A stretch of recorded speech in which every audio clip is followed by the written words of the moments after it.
Statue of liberty को शायद आप लोगों ने देखा होगा, लेकिन क्या आपको पता है कि स्टैचू ऑफ लिबर्टी जैसी दिख रही है वैसी है नहीं। मतलब एक ग्रीन कलर की दिख रही है, लेकिन एक्चुअली इसका ओरिजिनली कलर ग्रीन नहीं था। ये एक्चुअली कॉपर की बनी हुई थी, तो कॉपर कलर था, बट ऑक्सीडेशन की वजह से, जिसको हम लोग केमिस्ट्री की भाषा में कोरोजन भी कहते हैं, उसकी वजह से ग्रीन कलर की हो गई। है ना इंटरेस्टिंग फैक्ट। क्या आपको पहले से पता था?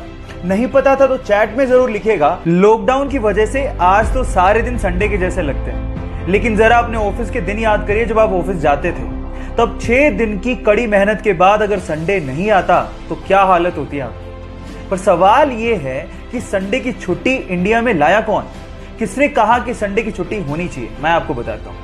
संडे की छुट्टी के पीछे जिसने सबसे ज्यादा एफर्ट किए वो थे नारायण मेघाजी लोखंडे, जो 1881 में संडे की छुट्टी के लिए आंदोलन पर बैठे। बहुत सारे लोग जुड़े और आखिरकार 1889 में अंग्रेजों ने माना कि इंडिया में संडे की छुट्टी होनी चाहिए। क्या यह आपको पहले से पता था? नहीं पता था तो चैट में लिखना मत भूलिएगा। आप लोगों ने कैप्टन अमेरिका के हाथ में शील्ड को तो देखा होगा, और उसको देख के शायद ऐसा महसूस होता होगा कि काश हमारे देश की सेवा में लगे और रक्षा में लगे सैनिकों के हाथ में ऐसी शील्ड होती ताकि उनकी जान को बचाया जा सकता।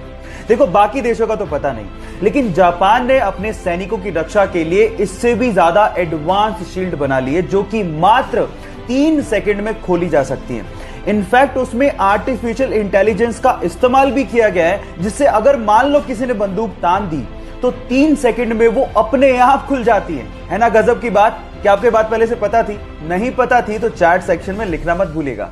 इंडिया की स्पेस एजेंसी इसरो का एक और कमाल सुनिए। नवंबर 2019 में कार्टोसैट 3 नामक एक सैटेलाइट को सफलतापूर्वक स्पेस में इन्होंने लॉन्च कर दिया। अब इसकी खास बात सुनिए।